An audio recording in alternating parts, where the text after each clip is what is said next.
He was my first mentor, Duncan. He plays a lot in New York. Yeah. He told me, hey, if you're serious about this, I think you should learn production. I want to give back.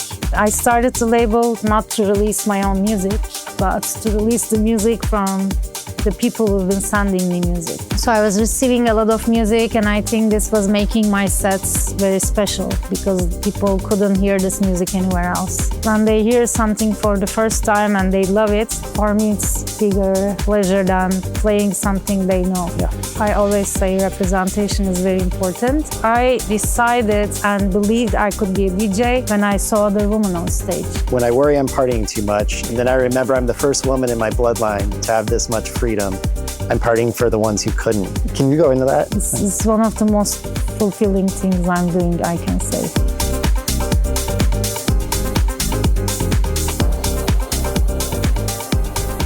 ELIF, thank you for coming over to Tiny Table Radio. My pleasure. I'm so grateful that you made some time today before your set later this evening. And I really want to take a little bit of time to get to know your story about how you got into DJing and producing in the first place. Tell me that. I always loved music, and I have done things around music, but I never thought myself as an artist.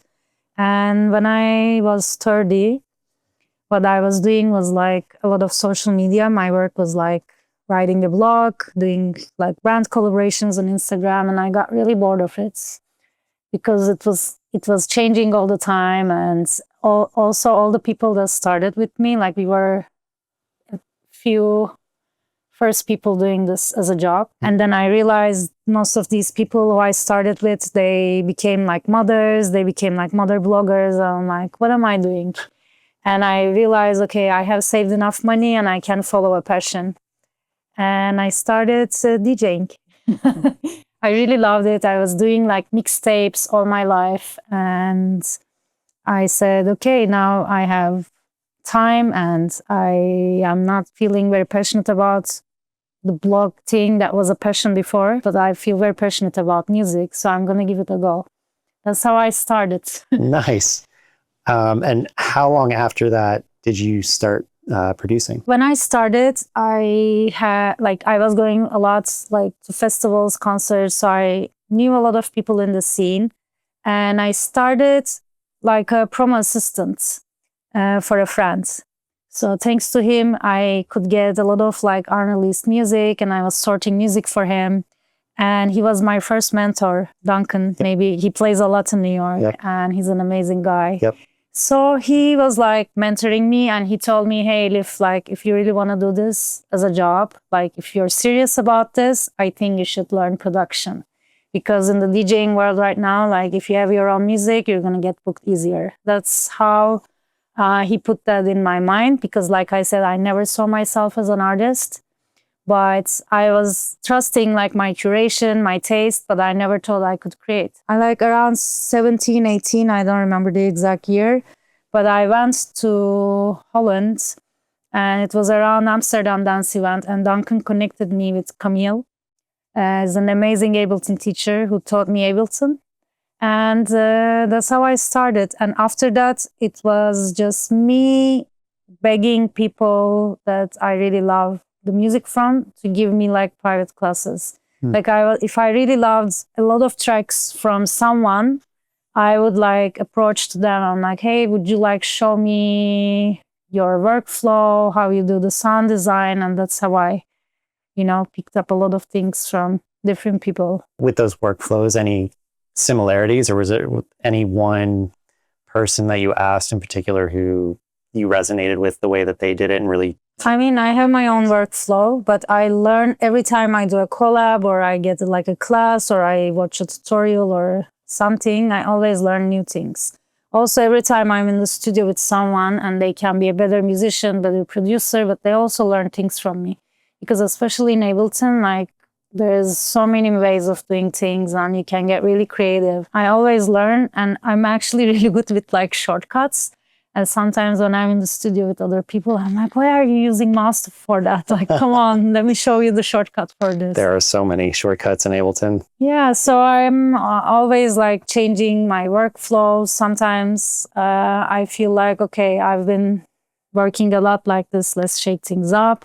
And like I said, from each collaboration, I learn a lot. And you grew up in Istanbul, Yeah. right? Yeah. Growing up there, have any influence on the music that you created, or was that? I loved and became a fan of very different styles of music when I grew up.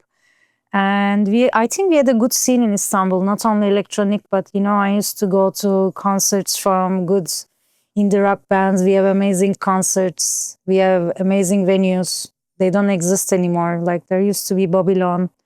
Where I met electronic music was a club called Indigo in Istanbul. Also doesn't exist anymore.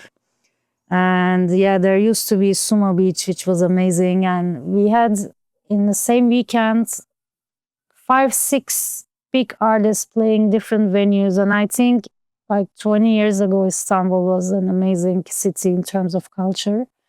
And of course, it shaped my sounds because I was exposed to lots of different things. But one thing also, like for example, I don't use a lot of Middle Eastern instruments or sounds in my music because it has a cultural connotation for me. It reminds me of like weddings or funerals. In a way that also growing up somewhere and being exposed to certain type of music makes you also avoid it completely. Mhm. So for sure, the Yeah. answer is yes. That, Do I talk that makes too sense. much? No. Love it. I want to get to know you. So you would say the club scene in Istanbul shaped kind of your love for electronic music more Yeah. than like just general pop culture type of sounds that existed there. I've never been super into the pop, but Yeah. in 90s we had amazing pop. Yeah. Yes, but after that, Same here. yeah, I think so too. No, Yeah. but after that, I don't even know who's famous or who does what at the moment. Yeah. But yeah, I never got my information from the television. There's always been internet, and internet is always shaped by you, right? Mhm. Like you get what you look for, or nowadays also there are algorithms that it's a different story. But yeah, I never know who's famous, who's a lot in the televisions or whatever. Like I'm sure nowadays, I don't know, television still exists. Yeah. I don't even know. I don't know either, honestly. I think so. Were there any other early influences in when you started DJing or even before that when you were out in nightlife that really inspired you to pick it up and Yeah, start one doing of it? my first inspirations is Mira, because first of all, I always say representation is very important. I decided and believed I could be a DJ when I saw other women on stage. And one of them was Mira. I really love her style and her artistic integrity she stands in general. I think she was one of my first inspirations and she still keeps inspiring me. And today I'm lucky to also call her a friend. Yeah. She's also really amazing in terms of supporting a lot of women, always giving space to women in her lineups. And that includes me. I really, really loved Solomon back then. Now I'm not a big fan. I still respect what he does, but I used to really love what he did. Actually, one of the reasons I started how to learn mixing before production, how to learn mixing is because of a remix Solomon made for Falls. I was a big fan of Falls and I heard this Deep House, or I don't know, yeah, it was a Deep House remix. And I was like, I want to do this too because I really loved indie and I was just discovering electronic music. And actually, I think I tweeted like, hey, I want to do like house remixes of indie tracks. And a DJing and production school in Istanbul reached out to me and say, hey, we will teach you if you write about us, because I was an influencer, right? Yeah. I think it wouldn't be wrong to name Solomon as one of the influences. Nicolas Jarre, I really always loved how he created stories and mixing a lot of different genres and like creating sonic journeys. And other than that, I think one of the labels that really shaped my sound, I would say, is Inner Visions. And I really love what and Dixon did. And I mean, they're still doing amazing things, obviously. And yeah, I think these are my early influences. Nice. A lot of powerful influences there. And I mean, Mira is such a great example of, a woman in the underground scene who's doing some really big things yourself as well. in such a male heavy industry, what are some of the bigger challenges that you've faced, like coming up and building and developing your career?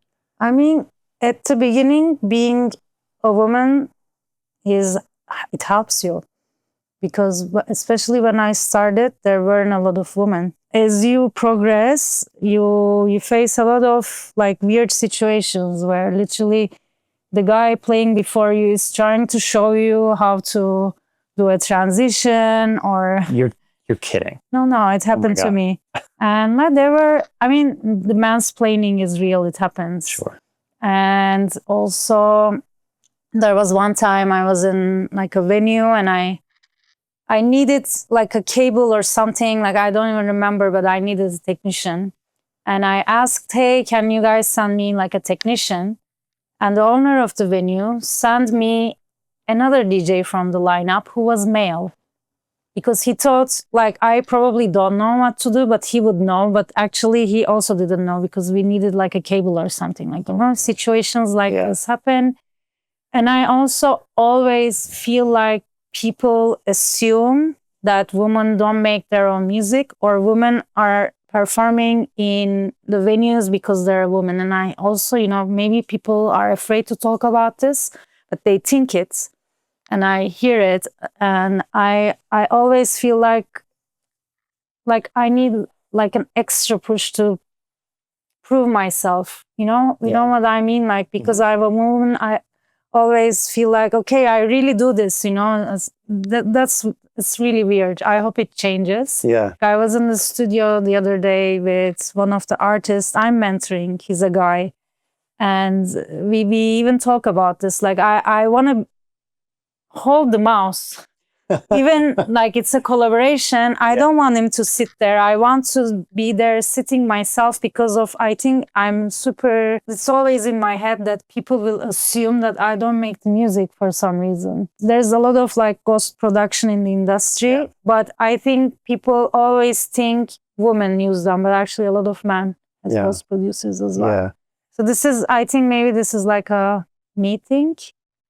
But I always feel like, okay, I have to prove myself extra because I'm a woman. That also might be an advantage for you, because maybe that pushes you to work harder. For sure. In general, like the hours, it's difficult to do, or just the traveling alone. But I've traveled alone by myself all my life, so people ask me like, hey, how is it like traveling alone? And it's fine. Do you get lonely? No, I meet a lot of people like yourselves right now. And, I meet people everywhere, and I enjoy it. And generally speaking, it's, the dance floor is a very friendly place, so it's easy to True, especially in our genre. I don't know about every genre, but when you're not trying to reach huge masses, the people you attract are very passionate and nice people in general. Yeah. Feels like there's a little bit of a deeper connection when it's not a production that's for reaching the masses. Oh, yeah. But you've played at a lot of venues and stages and festivals that are much more popular, right? Coachella, for instance, and some other bigger ones. Do you notice or sense that there's a different vibe or energy with that crowd versus, like a nightclub or a smaller venue? I mean, in Coachella, I played like a small stage and Dulap.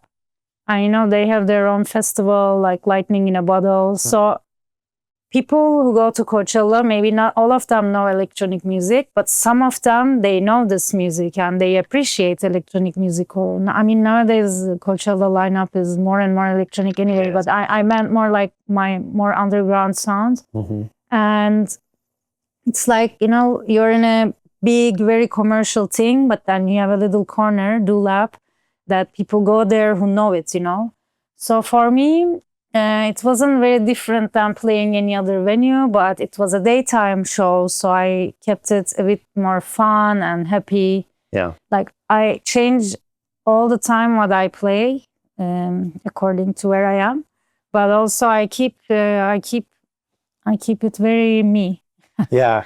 I was going to ask, how do you adapt your style based on the time of day, the event it is, but also maintain your underground sound that, people who know you for? Like you sense, like you try things and then you sense if you get a reaction, and you lean more towards that sometimes, because it's not just, okay, I'm going to play this and you have to listen. I think it's like a dialogue. And also sometimes I might look, okay, for example, in 2 weeks, I'm going to play in Berlin, Sunday morning, 9 a.m. But I'm going to play dark music anyway, because because of the club and the event itself. But if it was anywhere else, maybe I would be playing something completely different. If it was outdoors, sunny, I wouldn't play the same music that I'm going to play inside of this dark club, you know? Right. The context is important. Where you are, what kind of event, what people expect from you. Sure. I mean, you can always also surprise them.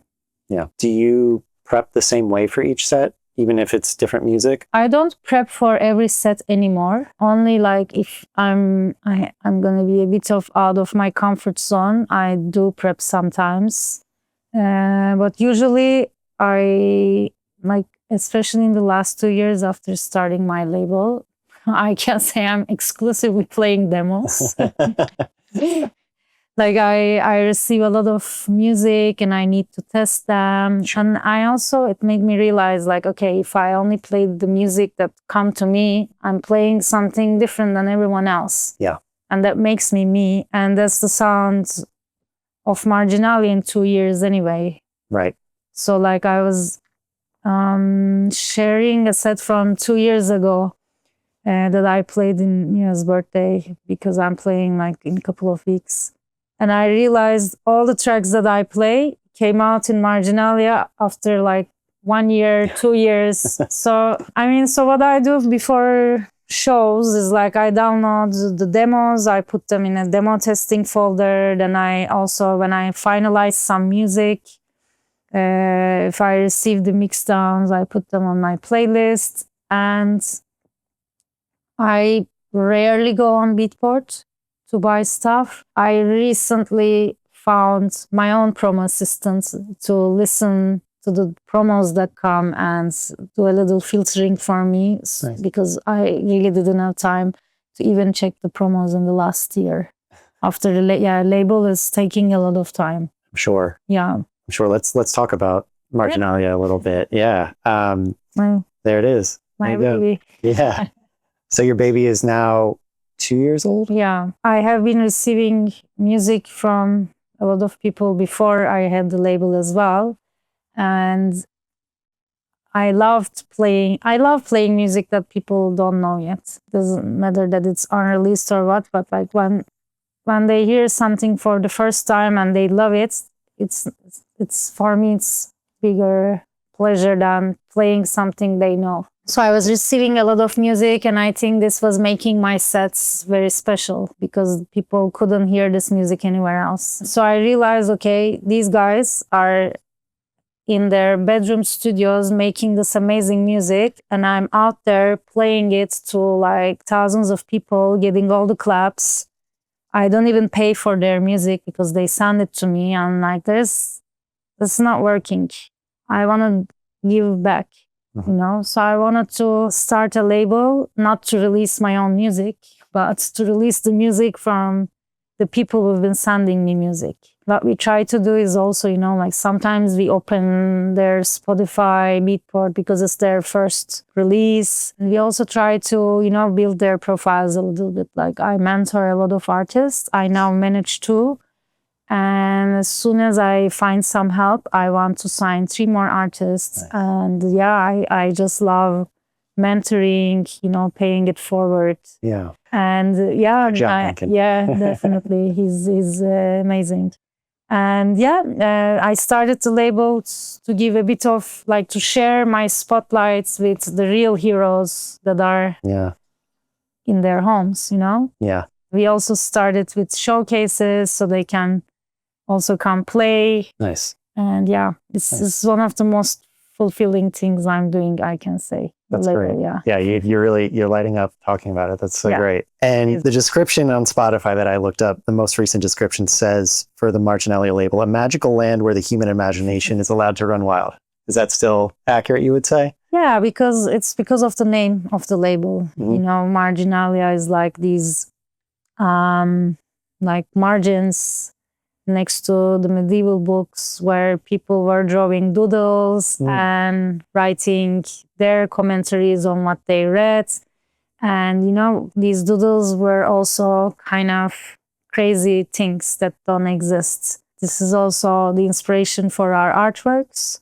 And, also I see this margins as like a blank page to go wild. This like is a creative the ethos canvas of the label, yeah. What do you look for? Obviously, you get so many demos, right? What do you look for when signing a track with an artist or listening? I don't want the copy of very popular songs or what's hype right now, even though it's in the underground.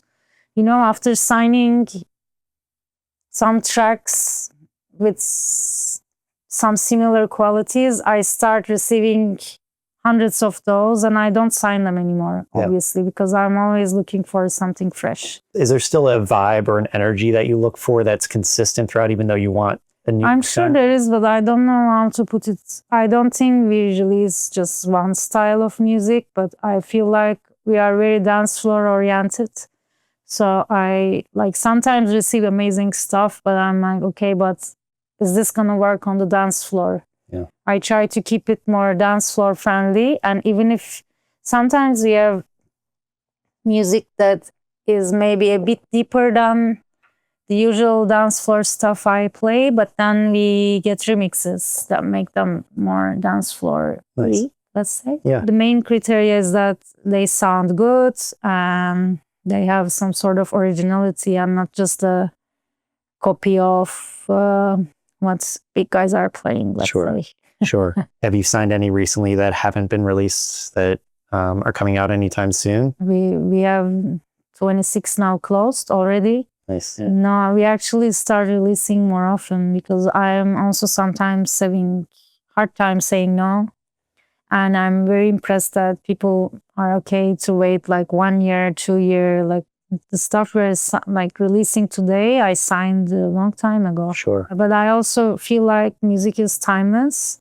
So because we're not following trends, I can actually really release in 2 years as well. Something that you release 2 years from now is actually happened this year. Basically. Yeah. Cool. Yeah. And you said you help some of the artists, get their Beatport, get their Spotify set up, help with, their branding a little bit. And I've noticed that, you really leaned into your own social media quite a bit. Do you feel like what you learned working in social media and as a blogger earlier on before you became a DJ and producer has helped you sort of with your branding? Yeah. I mean, not just branding, but I'm a natural storyteller. Like for some people it's like, oh, I don't know what to write. I don't know, like they feel the pressure of posting. For me, it's very natural. Like it's easy. And it really helped me in the early days.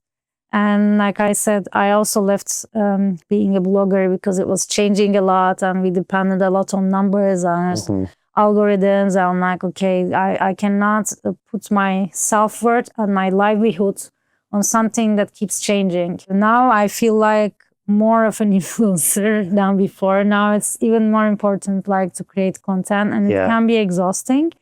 And so it's important to, be intentional about it. And I have always tried to hire people to help me with social media because I don't want to like put all my creative energy into creating content and I want to do my art.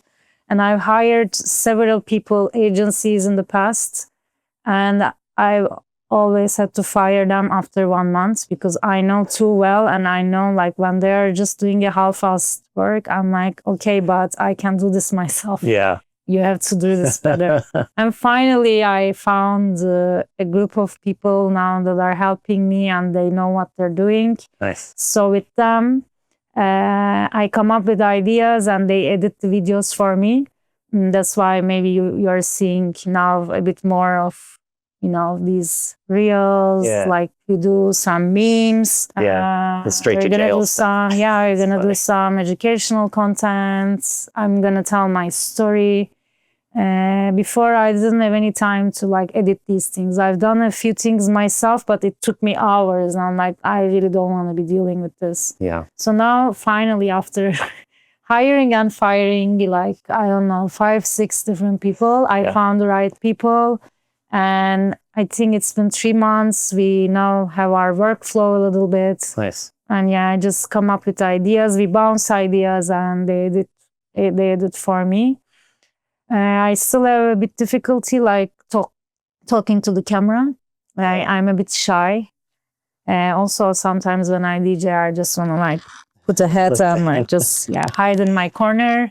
But you're not too shy today. That's good. I mean, when talking to someone, I'm not shy. Right, the camera's different. Yeah. When I'm talking to a camera, it feels weird. Or like doing this on the streets still feels a bit cringy and weird. Yeah. But sometimes I have to do it, like, and I embrace it now. Yeah. Yeah, you've gotten past the cringe factor. I mean, I don't do very cringe things, but I sometimes take selfies or whatever, like, because it's part of it, Yeah. It's not the most important thing, but it's a great way to reach people and connect. Yeah. I don't find it's like very superficial or fake. Although nowadays, like 80% of captions I read are 100% written by ChatGPT. I can tell. Like, It's so obvious. This It's is so written by ChatGPT. Yeah. And also the content you see nowadays, you always have to ask yourself, is this real or is this generated? I know. We are getting into this post-truth phase of humanity, which is I think we are a bit doomed. Yeah. Found the right word. Nice. I was going to say something else. But yeah. You're allowed on this show. Anyway, but I still love social media because it makes me connect with a lot of people. That's how we connect. Yeah, exactly. It's a great place for inspiration, connection. Also, like if social media didn't exist, I think maybe I would still be home. Yeah, how a Turkish girl from Istanbul who doesn't have any connections or, anything will step out from there if it's not for social media. True. Yeah. And home for you now is Barcelona. Yes. What inspired that move? Was that social media inspired too or not? No. No, okay. It had nothing to do with social media. No, I love the airport. Yeah, people laugh at this answer, but I'm that serious. I spend a lot of time in airports. It's a very good airport. It's fast, good connections. And I love Barcelona. I speak Spanish. And I did my Erasmus there. So I knew the city. And, after a huge city like Istanbul, I craved something more like a village. Yeah. And Barcelona, I walk everywhere. It's small. Yeah. Yeah, I love it. It's nice. Good weather, good food. It's a good base for me. I feel home. The other resident of your apartment is Bam Bam. Yes. Who is Bam Bam? Bam Bam is my dog. Yeah? Yeah. How old is he? He's now around 3 years old. Okay. And we adopted him when he was like 1.5, 2 years old, I think. Yeah, from Turkey. Nice. He's the son of a dog that I used to babysit. Okay. And his owner is a good friend of mine. And like they always asked him to, have babies with his dog. And he had several babies like this. And because he has the father, he always kept one and, gave it to a friend or something. And Bam Bam was given to a friend of his who at the end couldn't take care of Bam Bam. Oh. And last time I saw my friend, he had 2 dogs. I'm like, why do you have 2 dogs? What's happening? And he told me the story about how Bam Bam was a bit neglected, so he took him back. And then he was like, he's such an amazing dog that I can't even like open an announcement to give him away because like I'm attached. Yeah. But if you want him, you can take him. Really? Okay, let me ask. And that was a process because bringing a dog from Turkey to Spain is a lot of paperwork, like vaccines and tests, and it's minimum 4 months process. But in that 4 months, he went to some education, like training, and I had some friends, and my mom also took care of him. And then, he came to Barcelona finally after changing many, many homes. And he's love of my life. Yeah. They do that to you, huh? So cute, like really. And one of your posts was a carousel of you and Bam Bam and saying that he's your inspiration. How does he inspire you? I mean, you know, for chilling, for giving unconditional love and not worrying about things and just, you know, just being excited about things, depending on routines, these kind of things. Yeah. And then back to a different post of yours.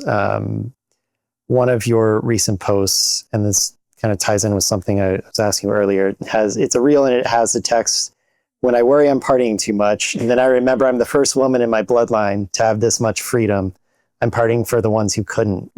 Can you go into that a little bit more? So that's actually a real idea that we bounced back and forth with the new team I hired. This was an idea from my last video editor, and I really love the idea. It's true. I'm coming from a very conservative society. I don't have conservative parents or family or anything, but the society itself is very conservative. And that's actually one of the reasons I also wanted to move out, because I never really felt appreciated for like making music, being an artist, partying as a woman, you know, like no one in my family ever expected any normal job from me. I studied architecture like my mom, but she never really told me, hey, like, why are you doing these things and not architecture? No, they always trusted me because I'm like a big nerd and I'm very responsible. So they were never like, hey, what are you doing? Especially like when I was doing the blog. And actually, after I left my blog and started DJing, my mom was a bit like pressuring me, like, you shouldn't leave your blog. It was like good. But then she believed me because all this influencer marketing thing went super downhill. And she was like, from now on, I trust whatever you do. You're right. You do you. So they never expect, you know, like, why aren't you an engineer or whatever? This no. And they're actually super proud of me, even though, especially my dad doesn't really understand a lot what I do. My mom came to a few shows. My dad never, but yeah, they're both really proud. And also that, you know, they didn't discourage you. No, never. My mom just discouraged me leaving my blog, but then she agreed. Did you have to make it to like a certain point or a certain level to show like, hey, this is actually, I can make a career out of this to her, or? No. Okay. They know if I want to do something and if I put my mind into it, that I'll do it. There you go. There you go. Let's switch gears a little bit and go into producing just for a little. I know you said you have your own workflow. What's your creative process like? Like, how do you start from a blank? Depends, but lately I've been doing a lot of collaborations. So I usually start by dragging the stems into my project. But yeah, if I am doing something from scratch, yeah, I start with the bass line. Usually Arturia Mini. Yeah. And then, yeah, usually try to find like a groove or like a top loop, like a drum loop. Nowadays, usually from Splice. And I don't use the sounds as they come. I do a lot of different things. And then I probably come up with a hook. Yeah. And start with a loop and then start opening the track. Do you have any specific, besides the Arturia Mini, any specific other pieces of hardware or plugin that you're like, I have to, like, I can't live without this one? I have amazing hardware in the studio because I share a studio with with Dr. Drew in Barcelona, and he has all the synths that I at some point wanted to buy, and I'm so glad I didn't. Yeah, I know, because I'm super in the box. Like, I'm usually just making music with the keyboard and the mouse. Yeah. So hardware wise, I can't do music without it, but I really love the Arturia collection. to make music. I have Diva and Omni and Pigments, but I don't need all of them. But sometimes when I'm making a track and I want to like experiment with different sounds, I love having these options. And then like obviously tools like Pro Q3, that everyone uses, but I probably could live without it. I really love this plugin called Porto that creates like glitches, different sounds and textures from any channel. I usually put it in the sound and return channel and create some nice textures and sounds and like happy accidents with it. Nice. I put erosion on everything and then I love automating that. The other day with Confaber, they were like, hey, Elif, can you give us some social media tips? I'm like, I will do it if you show me your workflow. I want to see how you made your remix for my label. So we did this thing. For 1 hour, I talked to them about like some social media strategies and tips and tricks. And then the next hour, they did like a little track breakdown for me and I note down a lot of new VSTs and I feel like some of them are going to be like in my arsenal for next time you ask me the question. There will be some follow-up new VSTs. Yeah, I really love also Ting and Skaka, these kind of there are like drum kits to create like as if you have some kitchen tools or I don't know, like paper, scissors, like some organic sounds and you can create drum patterns with them. Cool. Take us through your latest release with Faye. Yes. Nothing is real. Yeah. That just came out. You know, what was that collaboration with her like? I met her, I think, in Rome. She's very sweet. She doesn't speak a lot of English, but that doesn't stop her. Like Right. She's so friendly and so sincere. You know, Italians, they can also just talk with their body. And like we immediately made friends. I think I was playing in Rome and she came and we met there. And after that, she asked me if I wanted to do a collaboration. I'm like, yeah, let's do it. And she was like, oh, really? Like she was so happy. I'm like, of course. Nice. And then, yeah, she sent me some stamps. She had like almost finished track actually with all the synths and everything. And I started working on it. Then we had some early versions with the name ID as usual. I'm going to stop calling them IDs. It's so confusing. And then I started playing it, but like there was something missing and the drop wasn't hitting as hard as I wanted. And then she came to Barcelona for an revisions party and I dragged her to studio. I'm like, let's work on the drop. The drop hits now, for sure. Yeah, the drop hits now. Yeah. What was the biggest change that you made with it? It was all the same sounds that she already sent me that I was using as audio and I was using that in the drop. And these sounds are like long transients and long transients make things feel slower. What we did is, and this is a new, I forgot to mention this. This is a free synth. It's called Surge XT. Okay. It's free. And I use it so much. Yeah, it's free. It's incredible. Free is good. Yeah, I use it a lot.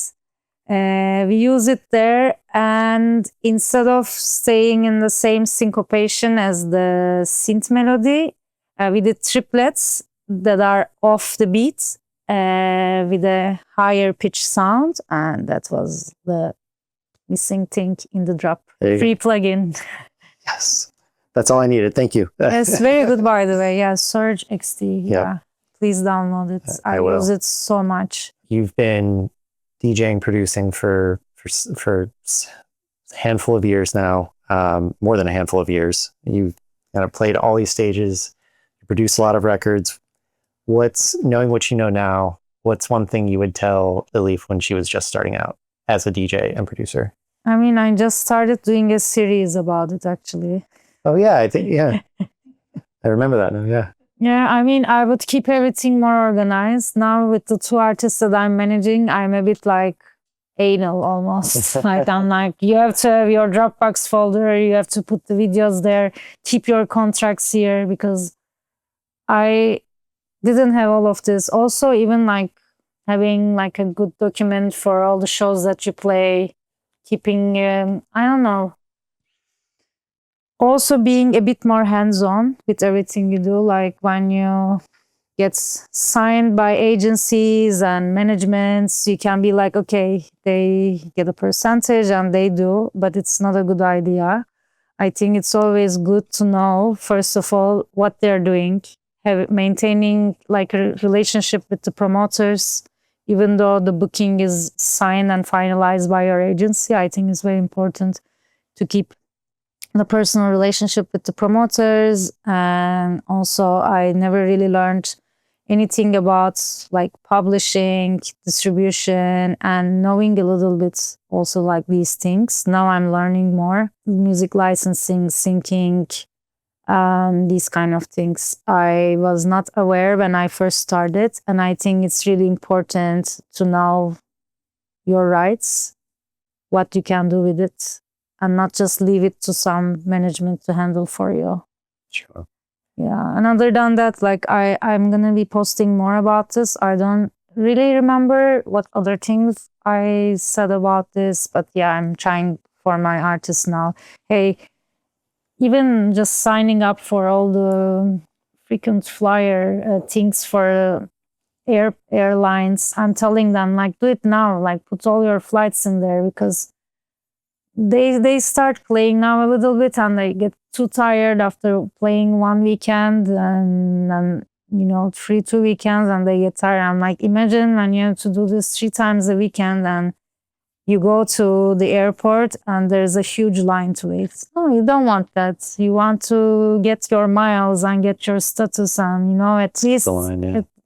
these small things definitely. And I also like, instead of following trends, always focusing on what you like and building your own community around it, and not trying to be like, hey, help me. No, I never did that. I get a lot of help from people, but not because I asked or begged. And I think it's very important to like depend on yourself. Yeah. Do your own thing. Start your community. I think with Marginalia, we are doing that. Yeah. We have a nice community of artists. Yeah, so I have a lot of tips. I'll be sharing them in my socials. I'm looking forward to those tips. One thing that stood out to me that you said was, you know, telling these artists, well, hey, if you're tired after one show on one weekend, imagine traveling so much. So how do you keep your energy levels up when you're traveling all the time? I have a lot of tricks for it, but you know, I don't drink alcohol. Now I'm religiously working out.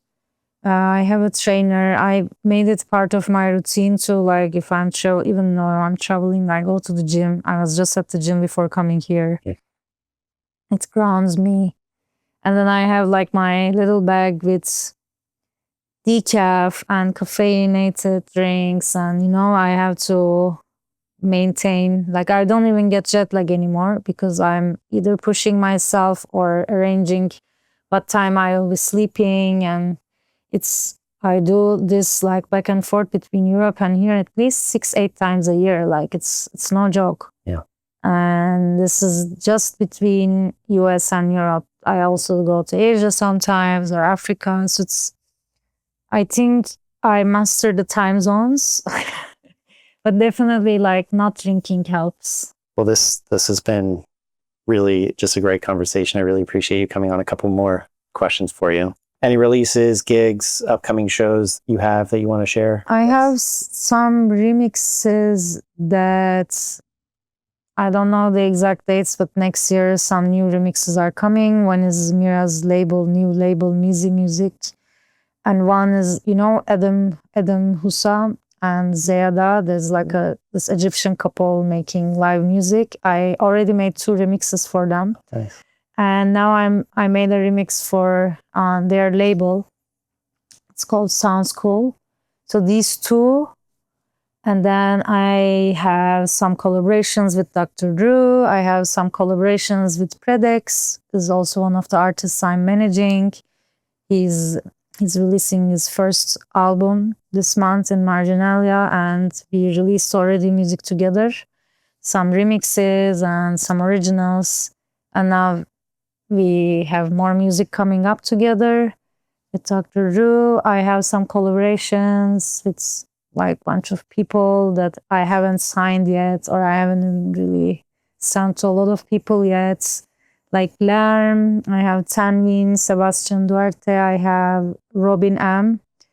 And there's more. There's Sanmi and Gaichu that we just recently made some music together. So yeah, there's lots of with Sinego and with Nadav Dagon. I have so much Nice. music. Yeah, I have to find labels, or I just have to wait for my turn for Marginalia, I guess.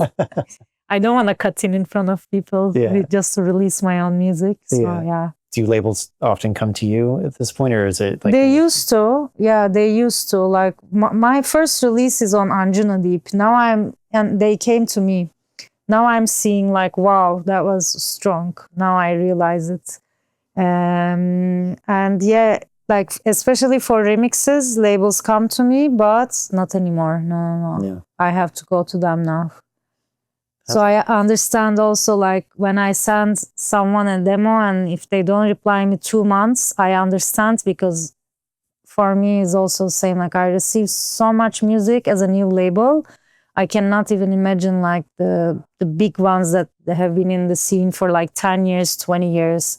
So yeah, I understand. I'm patient. I try to make timeless music, so I don't care when it gets released. Well, thank you again for all the time. Last thing is where can anyone listening follow your journey, see your reels on Instagram? I mean, Instagram is a good way because that's what comes very natural for me. Mm. I'm also trying TikTok, but honestly, I don't spend time on that app. So with the new team, we do post stuff there, but it's not my expression. Yeah. I express myself more like me on Instagram. And obviously new music always on Spotify. During the pandemic, I was doing a lot of live streams and I really love those. So now I upload like a new video to YouTube every 3 weeks. And when I premiere them, I also go in the chat and chat with people because I kind of have this habit from Twitch. Yeah. So yeah, I think YouTube and Instagram, and obviously I also still upload some sets to SoundCloud. Yeah. Well, awesome. ELIF, thank you again for coming on. This was really wonderful. I really appreciate your time. Thank you so much.